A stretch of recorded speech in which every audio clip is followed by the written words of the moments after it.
Sin beralih ke kota Feng. Ada beberapa sosok manusia duduk di dalam ruangan pertemuan di dalam kota Feng. Suara tawa sesekali terdengar saat pelayan yang anggun melewati aula untuk menyajikan teh ke berbagai tamu penting. Saudara Li, berkat ide lelang obat beberapa waktu sebelumnya, populasi kota Feng saat ini cukup untuk masuk ke 3 besar wilayah sudut hitam. Pencapaian ini melampaui ketika kota Feng masih diduduki aliansi hitam.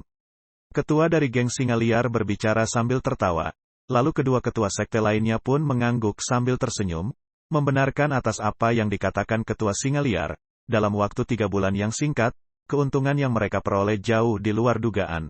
Saking besarnya, itu karena mereka bertiga beraliansi dengan gerbang Xiao. Tetua Tai terlalu sopan, kita semua hanya mendapatkan apa yang kita butuhkan. Xiao Li yang duduk di kursi pemimpin sambil tersenyum menjawabnya. Tai Wu dan 2 lainnya tersenyum. Tatapan mereka tanpa sadar beralih ke area di belakang Xiao Li. Ada 3 pria mengenakan jubah berwarna serupa, dengan diam-diam berdiri di belakang Xiao Li.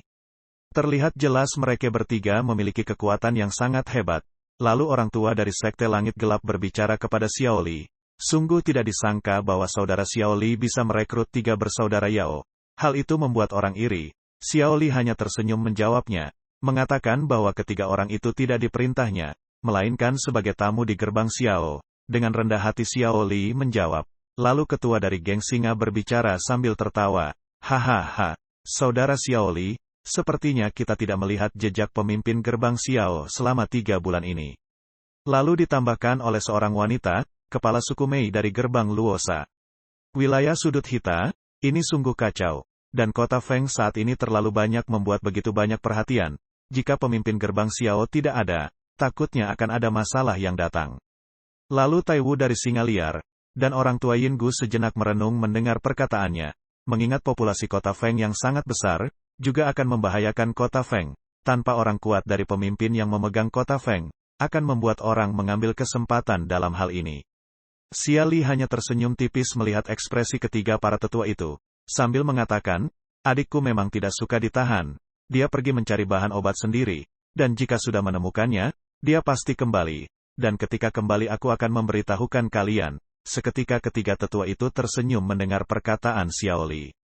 Lalu Patua Yin Gu berkata, Saudara Xiao Li, meskipun kami memiliki kesepakatan untuk mengikuti Anda menghadapi Mystic Cloud, Anda juga harus tahu, kalau Mystic Cloud adalah seorang elit Douzong, jika ketua Xiao dan orang itu, yang dia maksud Ratu Medusa, kami tidak berani mengikuti.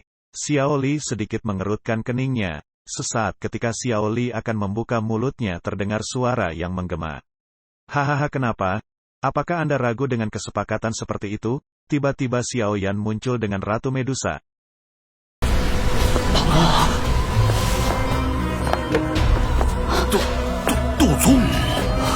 Lalu ketiga ketua sekte seketika melempar senyum ke arah Xiao Yan dan Medusa. Lalu salah satu dari mereka berbicara. Apa yang dikatakan kepala Xiao?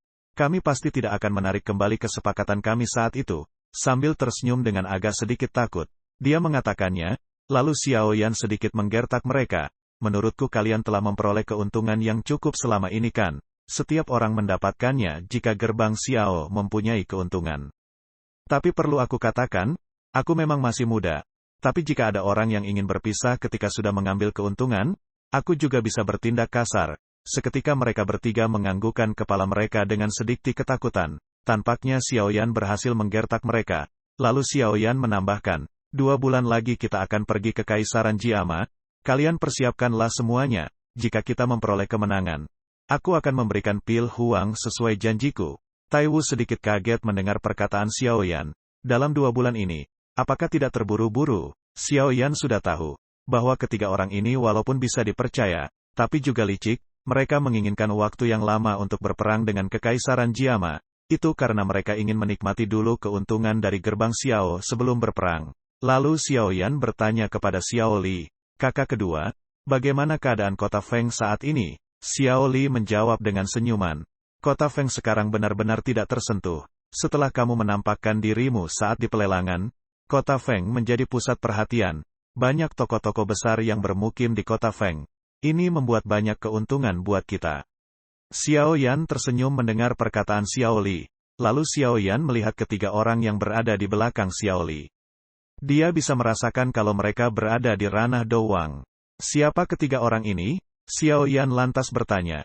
Ketiga bersaudara yang wajahnya dingin dan acuh tak acuh selama tadi, langsung menghadap Xiao Yan, dan memberi hormat, tanpa perintah Xiao Li. Lalu Xiao Li menjelaskan bahwa mereka adalah Yao bersaudara.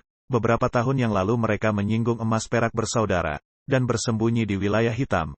Tidak sengaja kami bertemu, dan aku pun memanggilnya ke sini. Lalu Xiao Yan berkata kepada tiga orang itu, karena kalian sudah bergabung dengan gerbang Xiao. Secara alami kita adalah keluarga. Kalian tidak perlu khawatir kepada emas perak bersaudara. Mereka tidak akan berani macam-macam di kota Feng ini. Lalu salah satu dari mereka berkata, Ketua, saya adalah orang tertua dari kami. Jika Anda membutuhkan bantuan di masa depan, Anda dapat memanggil kami kapan saja. Dengan penuh rasa hormat mereka berkata seperti itu. Xiao Yan tersenyum mendengarnya. Lalu berbicara kepada Xiao Li, kakak kedua, dalam 2 bulan ini kita akan pergi ke Kaisaran Jiama. Kakak kedua, persiapkanlah semua.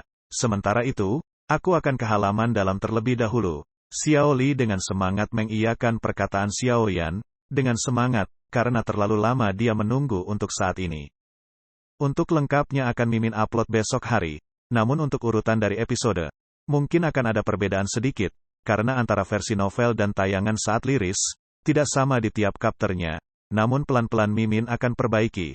Untuk tiap episodenya, tayangan ini hanya untuk menahan kerinduan saja. Mungkin tiap harinya akan ada review tiap episode mendatangnya. Karena jujur saja, Mimin juga tidak sabar menunggu hari Minggu yang begitu lama ketika ditunggu.